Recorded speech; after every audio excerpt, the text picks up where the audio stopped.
pleasure and a blessing to be here fellowshipping with you all this morning. I'm actually here to introduce and give a small background on a woman that I've known for over 20 years by the name of Miss Brittany A. Green, better known as Miss B.A.G.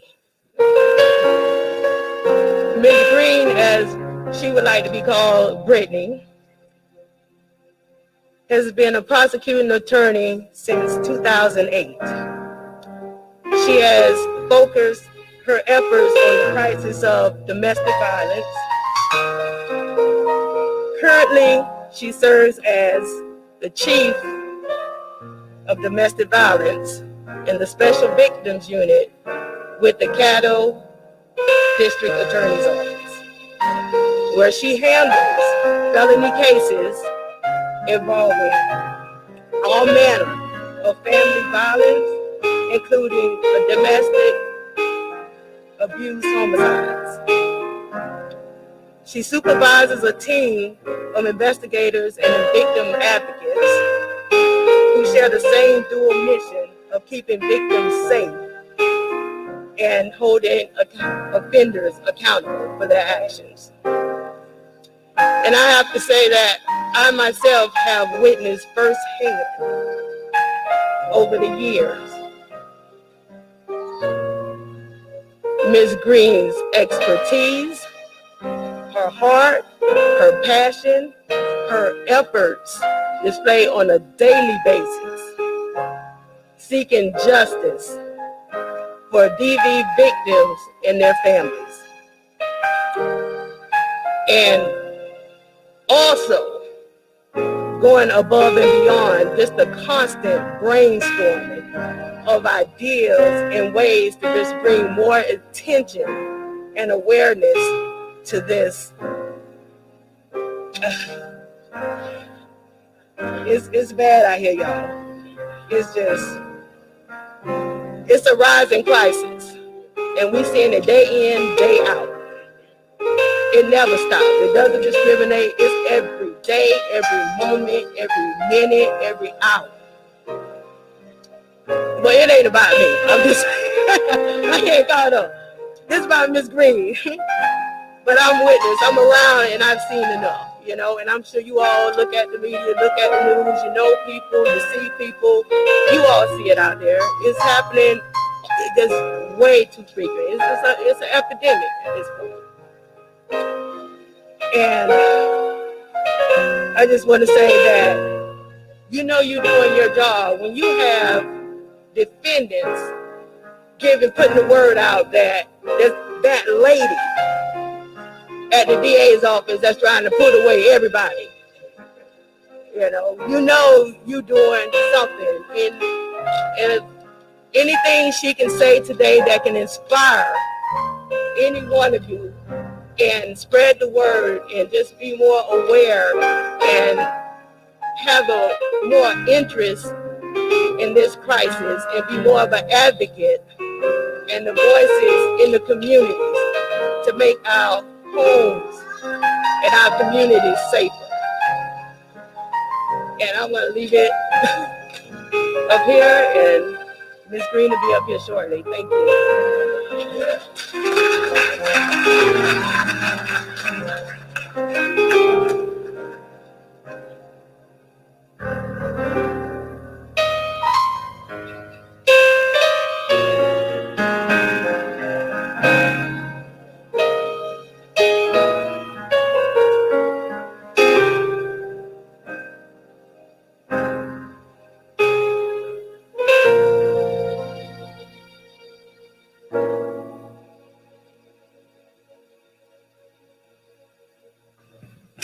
Amen. Can we celebrate God all over the house? Amen. I was glad when they said unto me, let us go into the house of the Lord. And this is the day that the Lord has made. We shall rejoice and be glad in it. Amen. To Pastor Canada, Lady Canada, and to my extended church family. Amen. Hallelujah. I'm just excited to be here this morning. And they called me and said, Kim, we want you to come and sing something for domestic abuse. I told Daddy last night, I said, I've never been physically. But I thought about it. I said, well, every day the devil beats a family. So I think I got something to sing. And so I was wondering on what to sing. And as I was going through the house, this song fell in my spirit. It says, it will always be like this. The Lord will perfect that concerning me.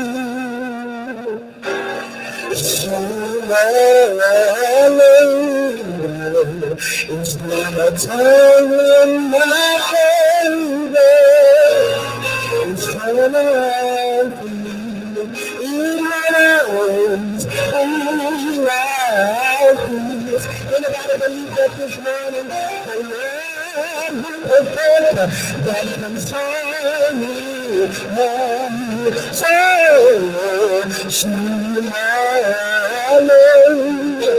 it's gonna turn in my favor. It's turning around for me. Praise Him. And we just have church right now. Praise Him. Praise Him. Come on, church. Praise Him. Jesus, yes, He's He's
worthy to be praised.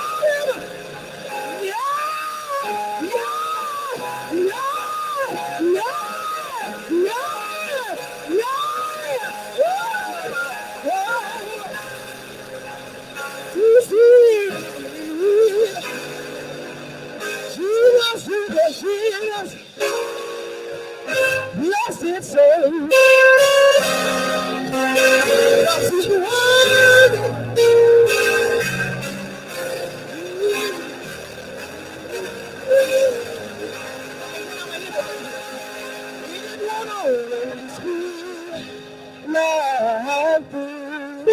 I just want to encourage you. The Lord that concern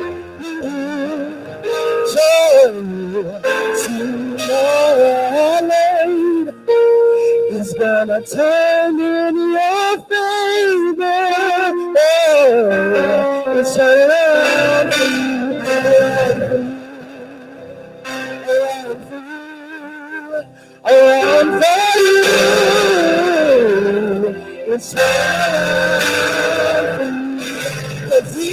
I'm praising myself. Be like The Lord is the helper that concerns you. Oh, to the Father, it's gonna turn in your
It won't always be like this.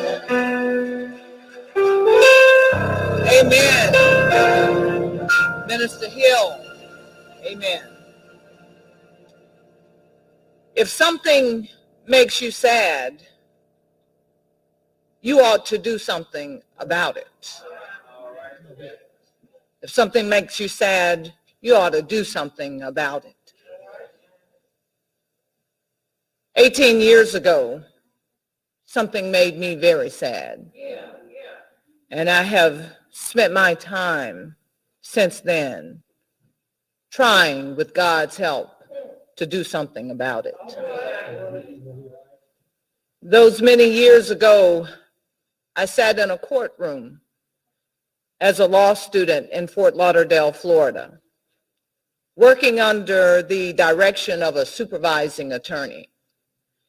And I was going to get to try my first case, and it was a domestic violence case. And in this particular case, a woman was taken out into the street by her boyfriend. She was stripped naked in front of a cloud of witnesses, and he beat her down. And the police came. He ran away and they caught him. And the police saw this woman in this condition and all of these witnesses stripped naked before the world at the hands of someone who was supposed to love her. It was a case that I was eager to try. I believed that the evidence was strong. We subpoenaed our witnesses, and the victim came forward. I called her to the witness stand. She sat on the witness stand, and as I began to question her, she denied every single thing from that day. I couldn't believe my ears. And she told me as she sat there and looked out at her abuser, she told me, the judge, and everyone else in the courtroom how much she loved him and how she intended to marry him. The verdict that day was not guilty. I left that courtroom. I got into my car. I drove to the top deck of the parking garage, and I sat there and I cried. If something makes you sad, you ought to do something about it. I went on to graduate law school, and eventually I was blessed to become a prosecuting attorney.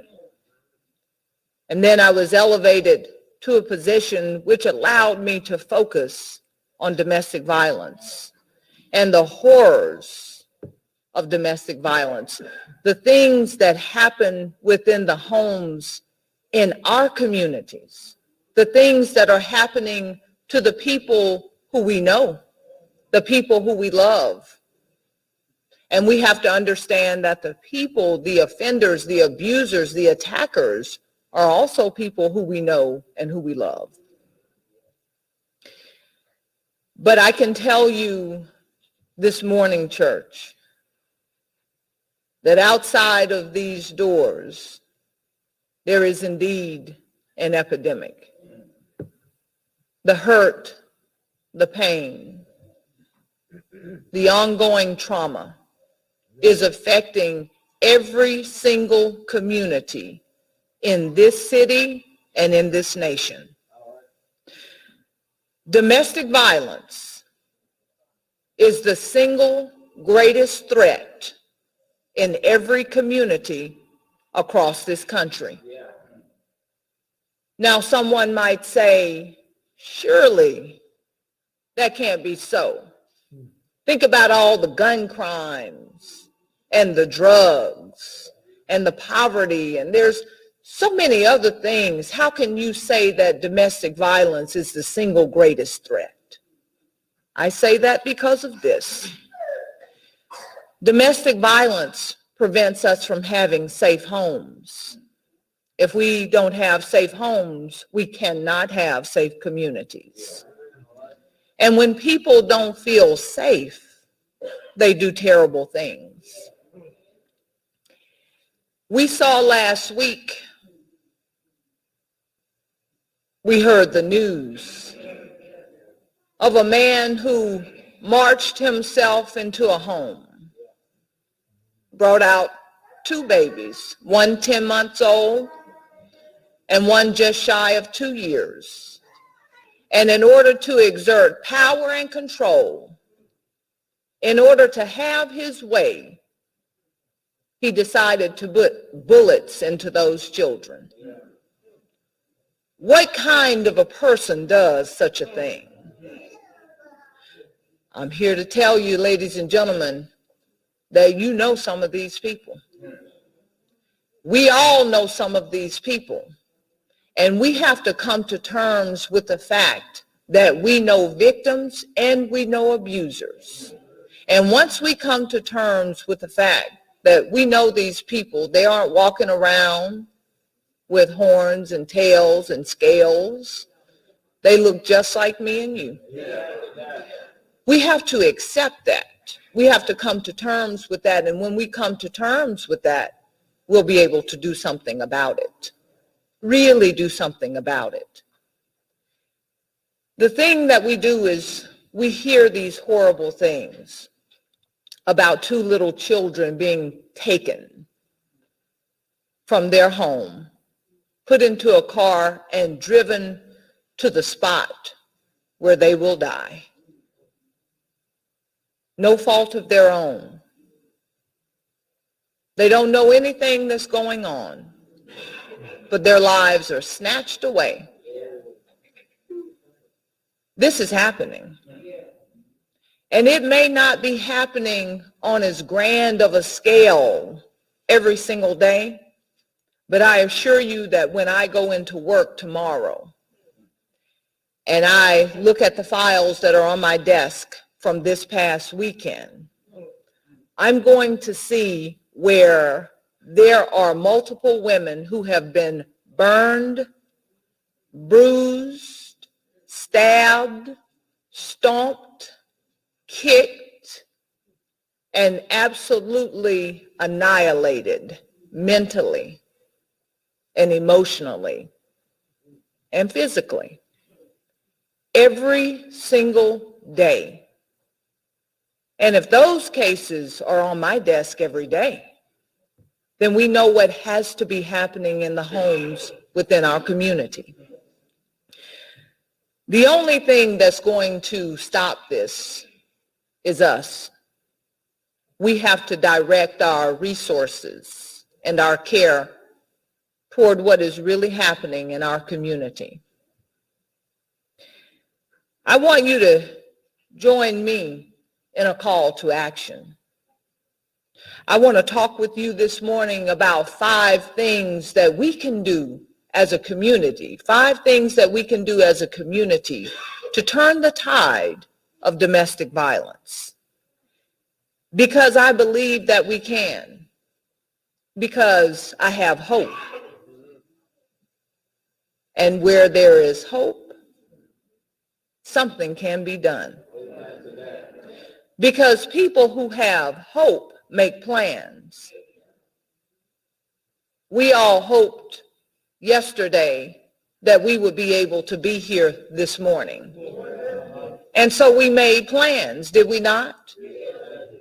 We knew we couldn't stay up past a certain hour. We knew we had to have our clothes ready. We had to have our cars gassed up. We had to get our money together for tithes and offerings. We had to do all of those things. Those were plans we were making because we hoped to be here. People who have hope make plans. And we have to have hope for our community. And we have to plan as if all good things will come to fruition. So it's a 5-point call to action, because as a people, we have a plan. And I'm particularly concerned about people who look like us, because domestic violence impacts Black families more than it does any other segment of the population. I can tell you the health consequences for Black women. Sometimes when you hear that a Black woman has dropped dead of no apparent cause, what happened? I'm going to ask you to think about, could it be that she was strangled at some point in her life, and that years later, because she was deprived of oxygen to her brain, it set up a condition that would not kill her until years later? That's what's happening. A woman abused today could die from a stroke 10 years from now. A medical doctor may not know about what she went through, but being strangled, setting up that chain of events, can lead to death. We're more prone to asthma and depression and anxiety, which leads to substance abuse. All of those things are at higher rates, and we can tie it to domestic violence. Violence in the home, being locked in with a terrorist, is happening. When we think about terrorism, we think about people over in Afghanistan and Iran, and people tying bombs to themselves and walking into cafes or blowing up vehicles and things of that nature. But the definition of terrorism is controlled by fear. And if that's not domestic violence, I don't know what is. Domestic violence is terrorism. And so we have terrorists within our communities, and we're going to talk about some things because we need to address how we aid and abet the terrorists. We do it. We do it. So this 5-point call to action.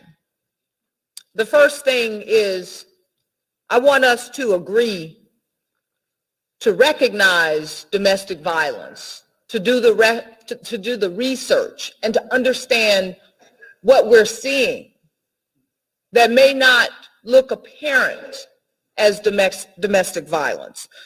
We know the physical. I can tell you, ladies and gentlemen, if I did not work in the field that I work in, no one could convince me that people were doing these things to their loved ones and that their loved ones were walking away from it. You couldn't convince me. I think of a time when I opened a file and a woman right here in Shreveport had been in the hospital. She had surgery on her foot, and her foot was sutured up, very serious surgery. Her abuser came home, her boyfriend, who she had tried to break up with, came in. He was wearing steel-toed work boots. He confronted her in the kitchen, and he stomped on that foot that she had had surgery on until it ruptured and she had to have her foot amputated. That's what we're dealing with. That's what we're talking about. I've worked with a woman right here in this community who tried to break up with her boyfriend. He drove here from Texas. He loaded up a shotgun. He chased her down the street. He shot her multiple times.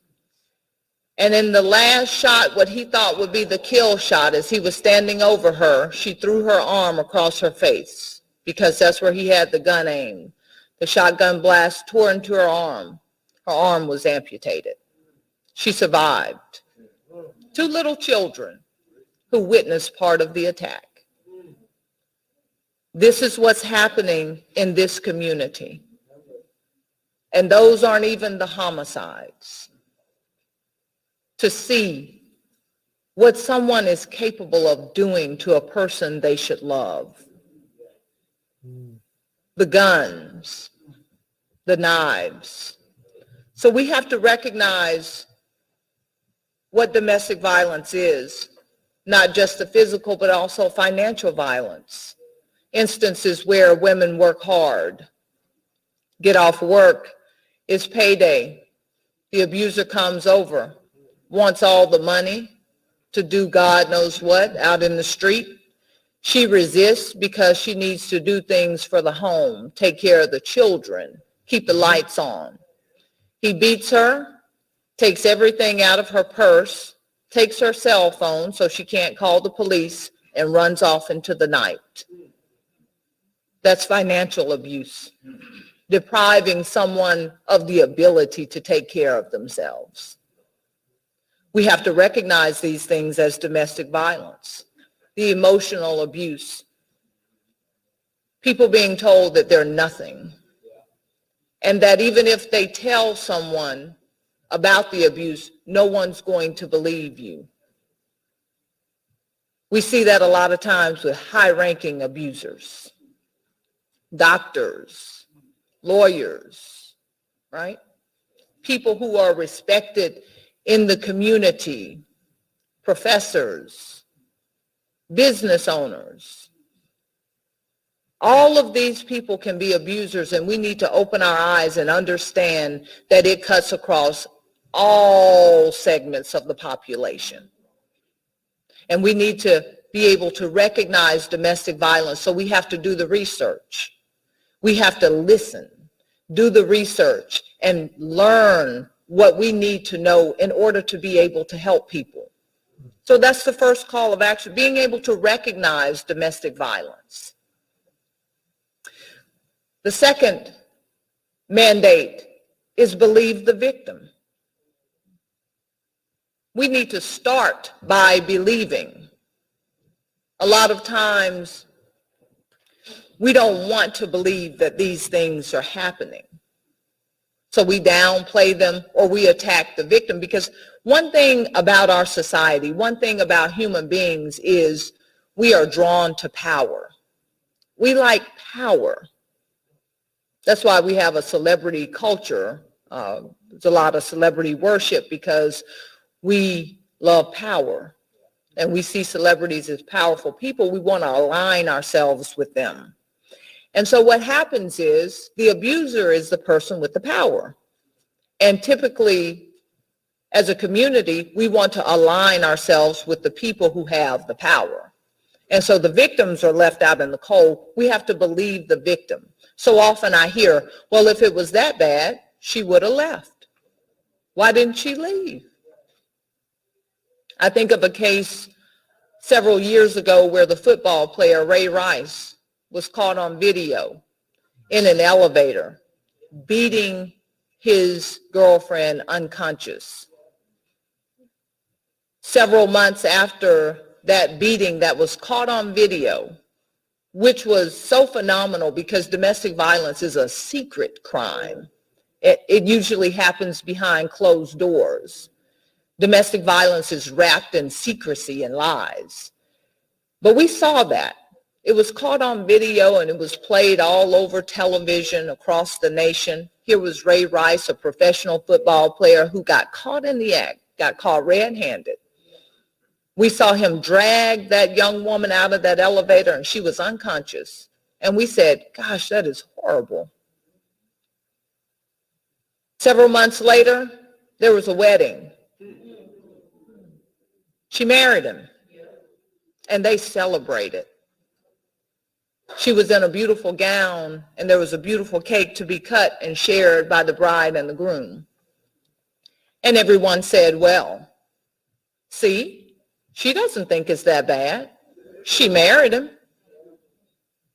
We have to elevate our thinking to a point where we understand that victims aren't able to save themselves all the time. And we as a community have to say, we need to step in because someone may not be ready. They may not be able to do the thing that will protect them most, which is to get away from the abuser. And we have to speak about domestic violence in a respectful way, because I assure you that there are victims listening, and there are victims among us, and there are victims right here in this sanctuary. Because the numbers say that 1 in 4 women will be battered by an abuser. 1 in 4 women. We can all count. We all know 4 women. We need to believe the victim. Start by believing. That's the second thing. We start by believing, because it's going to be very important, because you need to believe in order to help. That's where we pour our resources into, things that we believe. We support things that we believe.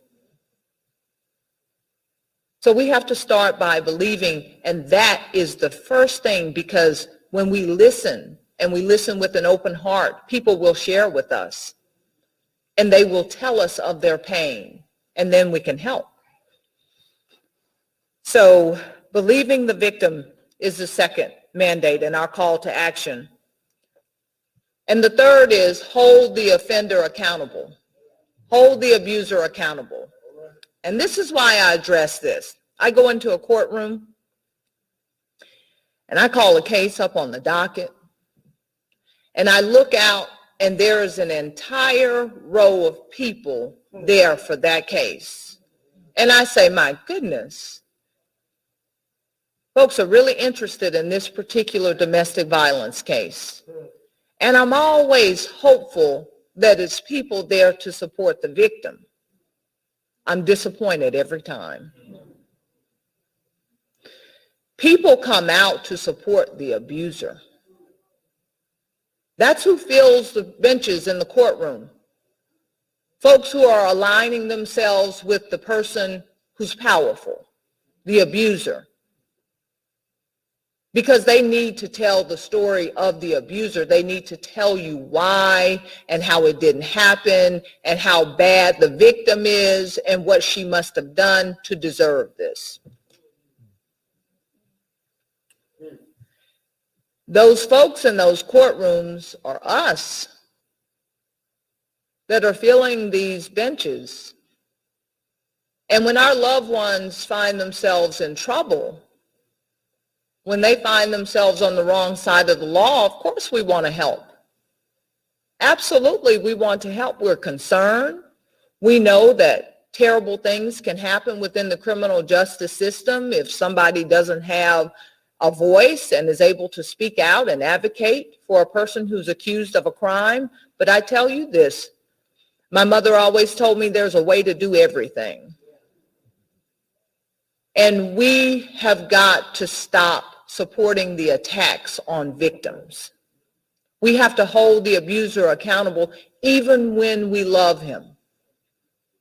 And I always use she as the victim and he as the abuser. I'm well aware that sometimes men can be victims of domestic violence. Absolutely. I understand that. But the numbers say a certain thing. The numbers tell a story. And so I am sensitive to the fact that I've prosecuted cases where men have been the victims. Prosecuted a case where a woman had poured a cast iron skillet full of hot grease on a man, and she's in prison for the rest of her life because she had attacked other men. And so it came to a point that she needed to be away from society. And so we protect men just as we do women. And so when you hear me use those pronouns, don't think that I'm not sensitive, that anyone could be a victim, man or woman. But we need to really hold the abusers accountable. I think about some years ago when my first cousin, Winfred, was charged with a horrific crime. He went over to his estranged wife's house, wanted to force her to return to the marital home with him. She did not want to, and he produced a 9mm. She took off running down the street, and he fired about 5 or 6 shots into her back.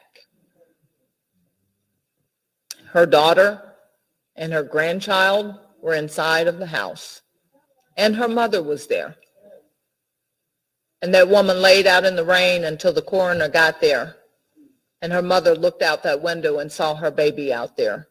My first cousin did that. And when I heard the news, it broke my heart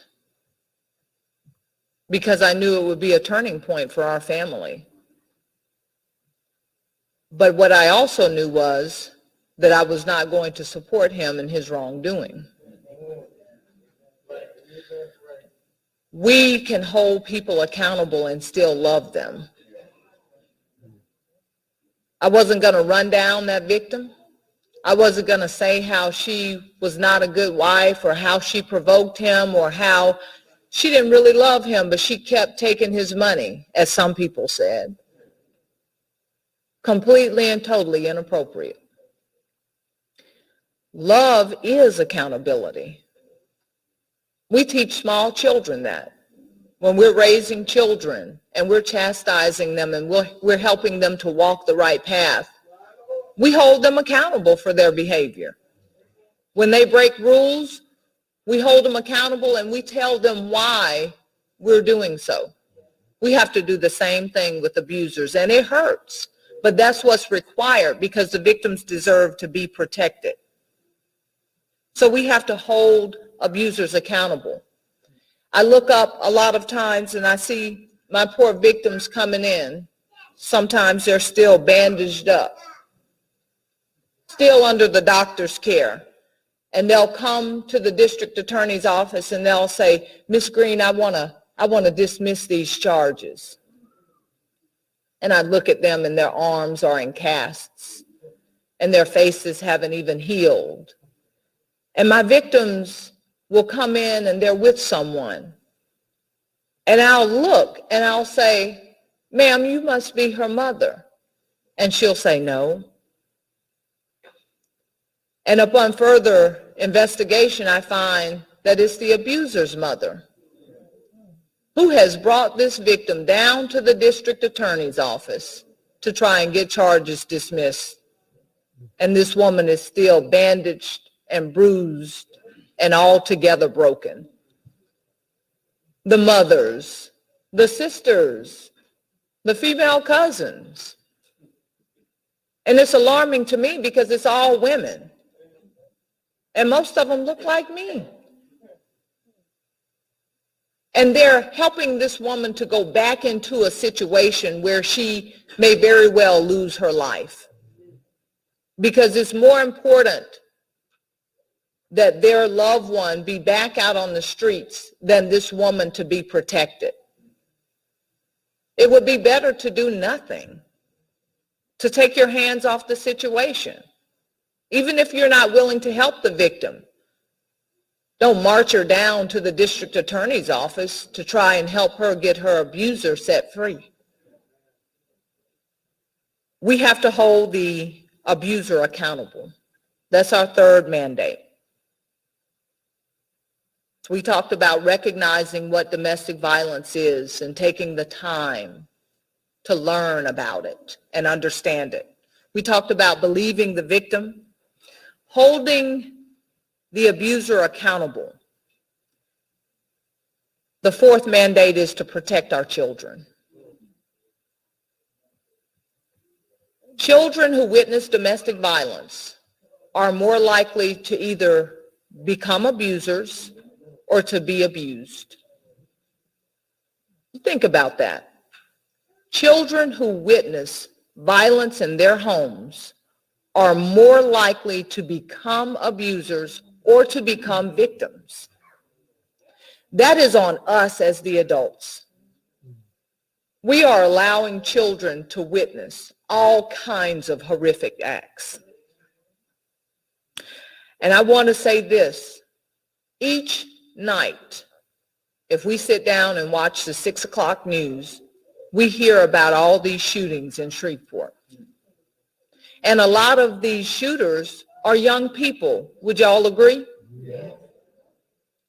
I guarantee you that if you look into the history of all the shooters that are out there on the streets of Shreveport, you will find that a lot of these folks who are arrested for shooting and killing people have domestic violence in their background.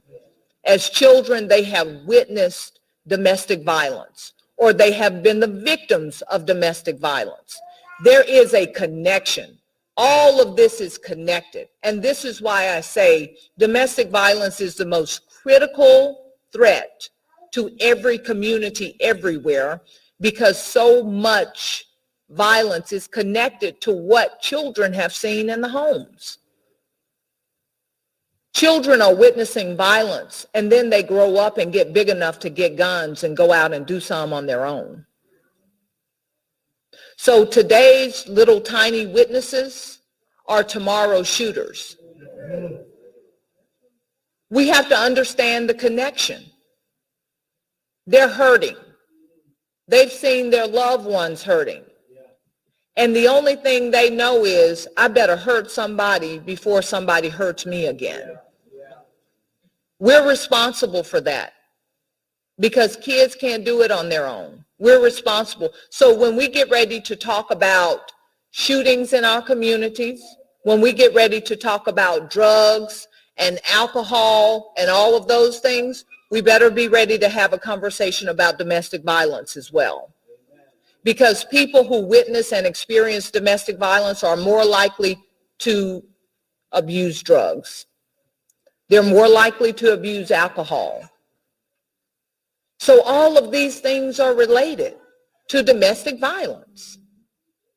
And those are the things that we talk most about, right? Drugs, alcohol, and guns.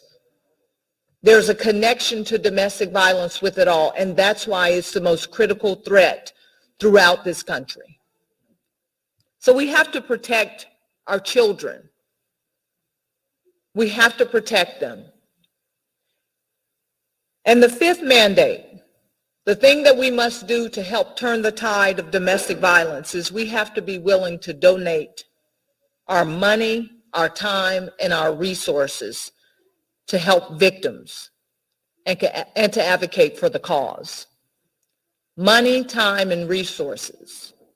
Just this morning, what you all are doing here, there's somebody in this room who's going to hear something and be able to take a step in the right direction. They might be having a conversation with someone else about what they've heard.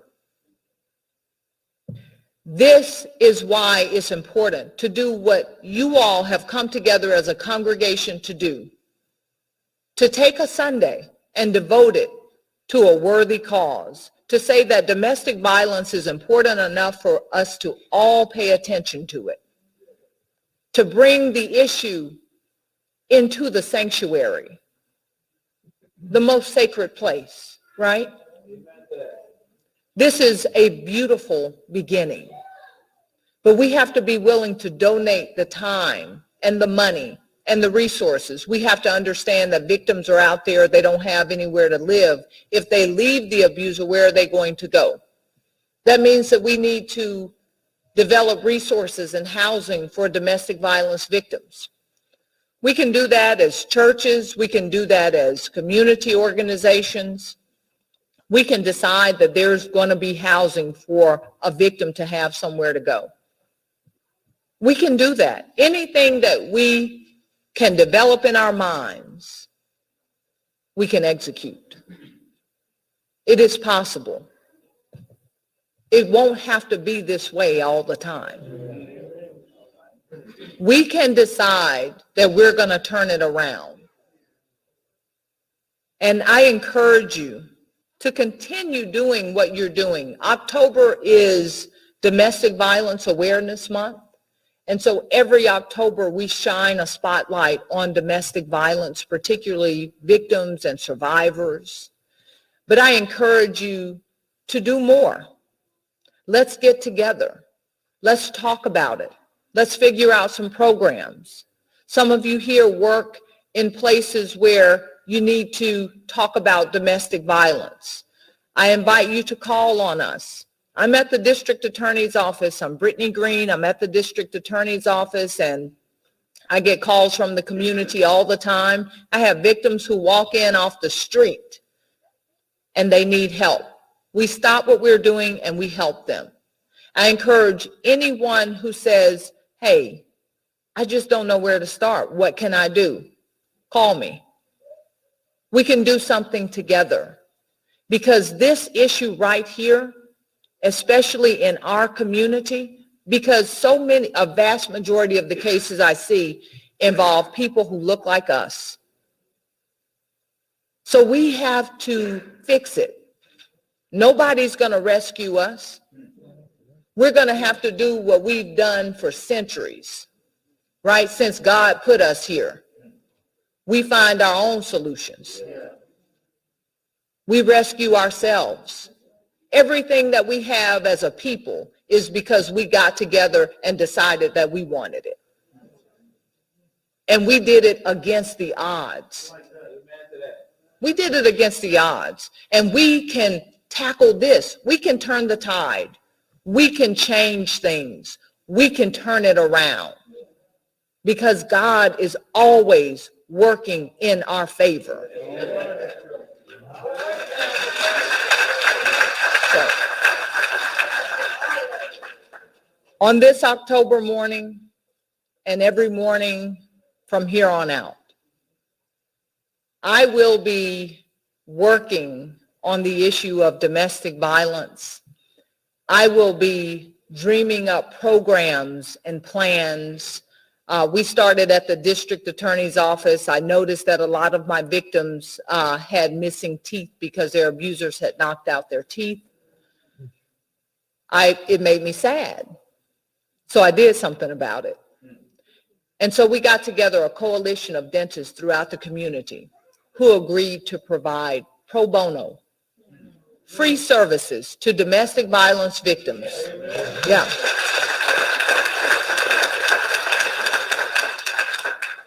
That is what we can do.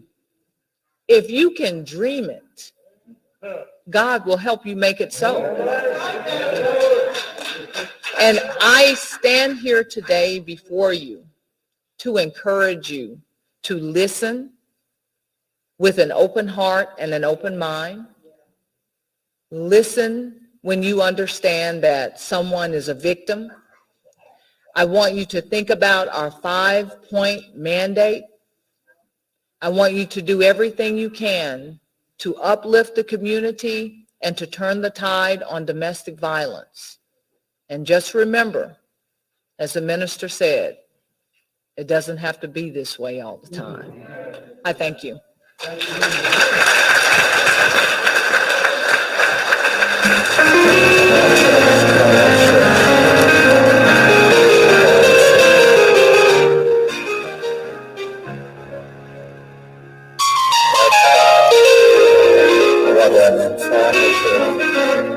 Message we should take home today.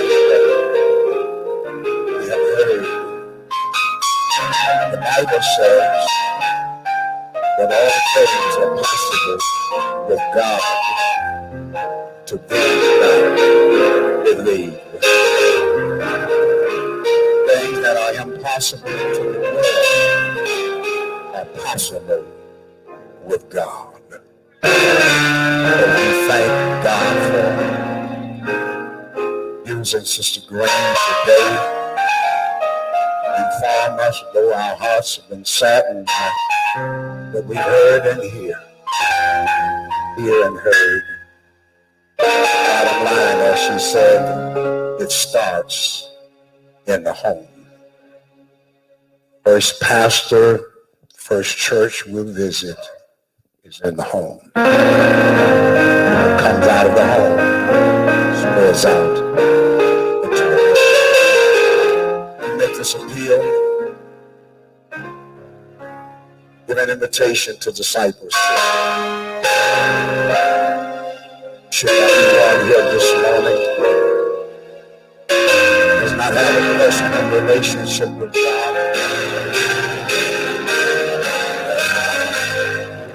confess with your mouth the Lord Jesus, believe in your heart that God has raised him from the dead. This is an opportunity for you to confess the Lord Jesus. Believe in your hearts that he is the Son of God, that he is risen, set the captives free, that you may be a recipient of salvation. If you hear this appeal, it's to you. I invite you to come.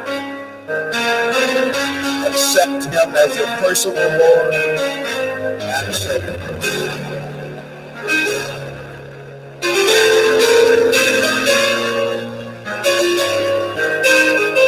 It is of a necessity that your soul be saved.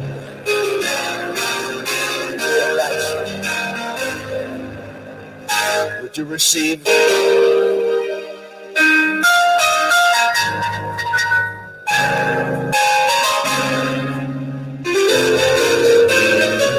Has been given. No response. I take it that all are saved. You're saved this morning. You have accepted Christ as your personal Savior. Let it be known by raising your hand. You know him. You have a personal relationship with God. God bless you. God bless you.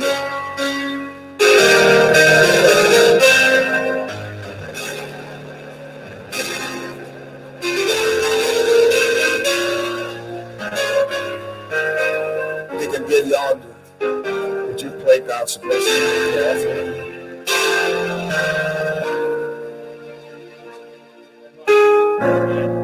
Thank you.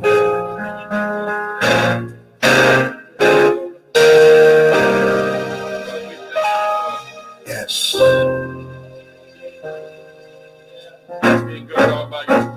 Yes.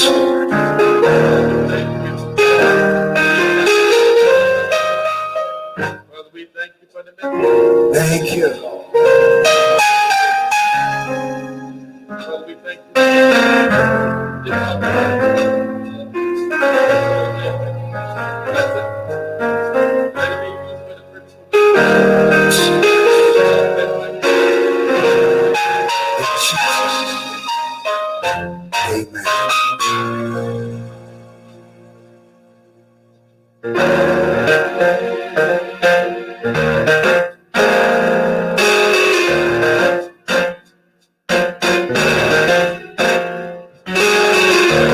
Of our wishes.